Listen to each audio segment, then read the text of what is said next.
let's talk about my new favorite lens for the Panasonic G9. Hey everybody, Kwame here. Thanks for tuning in. I hope you guys are all doing well and safe right now. So today I want to talk about a lens that I've been using for the last few weeks now, and it's the 12-35 Panasonic 2.8 lens. This is a lens that I have no trouble recommending to pick up for your Panasonic G9 or any Panasonic camera, but I say the Panasonic G9 just because of the build quality. So let's talk about the build quality. You can see here, this thing is made out of all metal. The focus ring and the zoom ring are rubber, but they feel really good, like really smooth. Really smooth. You know, it's the only the nice part with this lens is that it's only like a 90-degree turn to get from all the way wide to all the way zoomed in, and then you only have this button here, the switch that turns on the power ISO on or off. That's it. That's the only things that you have on this lens. Now the build quality, like I said, is amazing. It's all metal, but it does have a little heft because of its metal and because you have the power ISO, or the power image stabilization, sorry.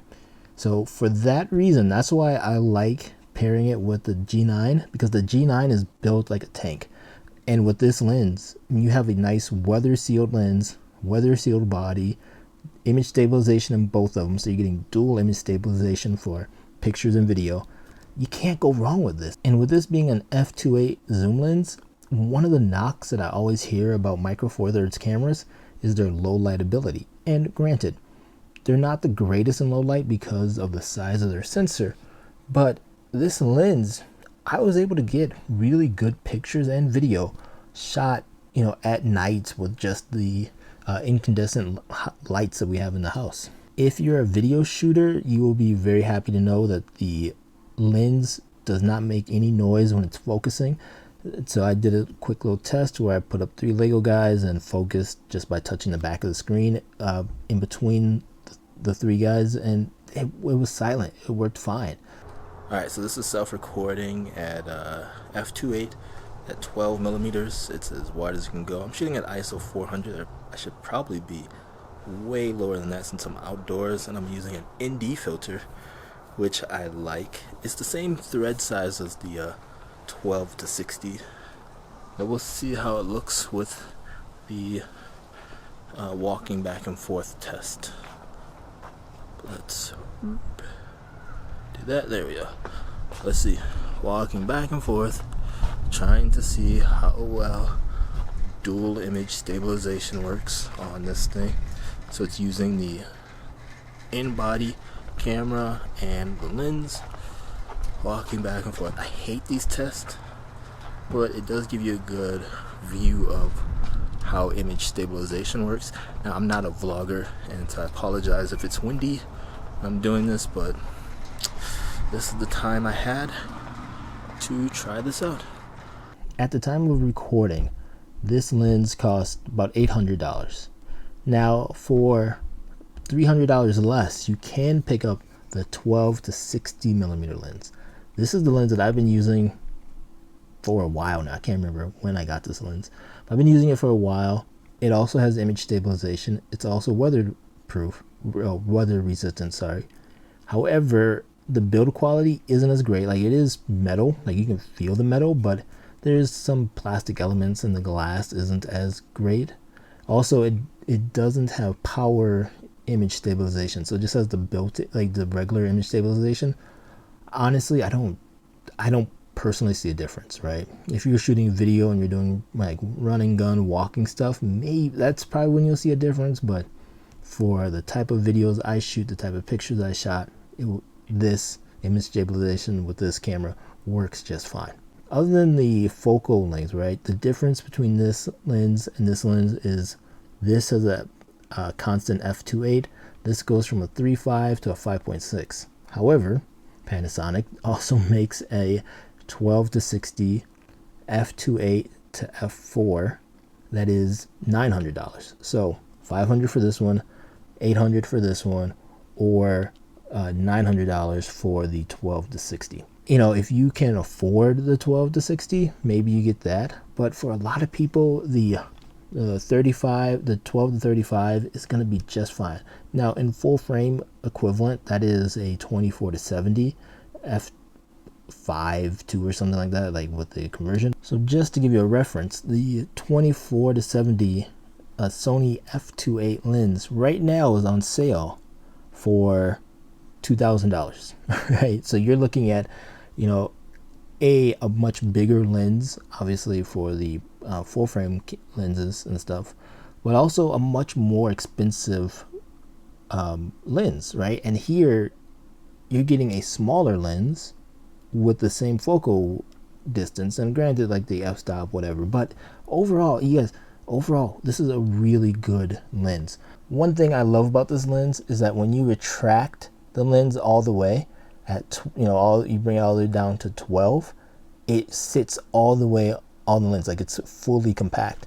On the 12 to 60, if I go to 12, there's like that little gap that you can see here, and I have to actually bring it to like 18 millimeters. Again, it's not like, oh, because of this I have to pick up this lens. No, but it's just a little things like that. I like that I don't have to worry about pushing my lens in or messing up any of the focusing or anything like that.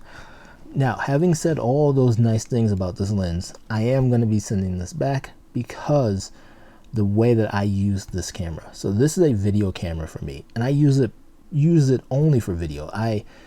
Even when I was taking pictures with it over the last few weeks and getting really good pictures out of it, it's just not a camera that I use anymore for taking pictures or everyday type of things. This is actually bigger than my A7 II, right? The Micro Four Thirds camera is bigger than my full frame camera, and I just like using the A6100, which I'm recording on right now, and the A7 II for pictures more than I like using this Panasonic G9.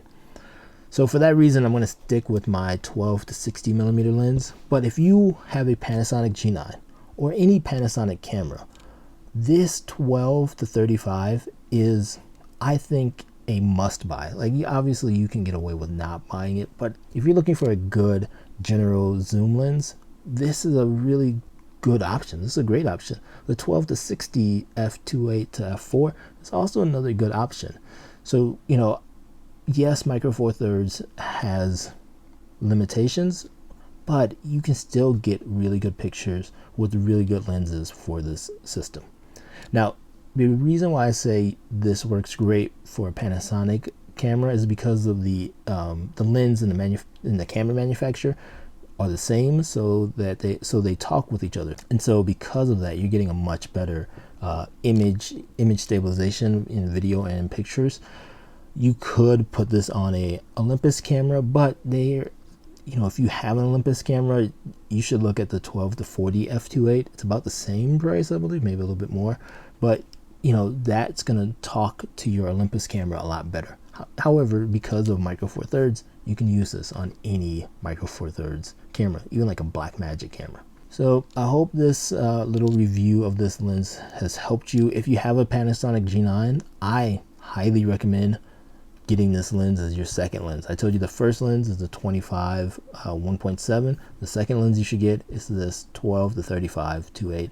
They also have like a 35 to 100, which is a 70 to 200 f2.8. So if you got this lens, that lens, and the 25 1.7, those three lenses, you guys, with three lenses, you could shoot pictures, video for the rest of your life with just those three lenses, right? You don't need a lot of lenses. You don't need all these extra lenses. The reason why I say f2.8 is because a lot of people are going to be shooting indoors, and so having that lower f-stop is nice. Again, you can get the 25 1.7, and it's even more light that you're letting in. But these little lenses, they're amazing, and so I would highly recommend looking at getting at least this one, and then possibly, if you can swing it later on, like you don't have to get all it right away, that 35 to 100, you will not be disappointed. As always, thank you for watching my video. If you haven't checked out my podcast, I will have a link down below. It's a once a month podcast, just talking about photography, video, life, that kind of stuff. The next one will be coming out probably more towards the middle of the month, I believe. I don't know yet, but we'll see. I'm also trying to get to 1,000 subscribers by the end of the year. I know it's like crazy. We only have less than 2 months away from the end of the year, so I would really appreciate if you guys can like and subscribe to the channel. That would be amazing. I will see you in the next video. Talk to you later. Bye bye.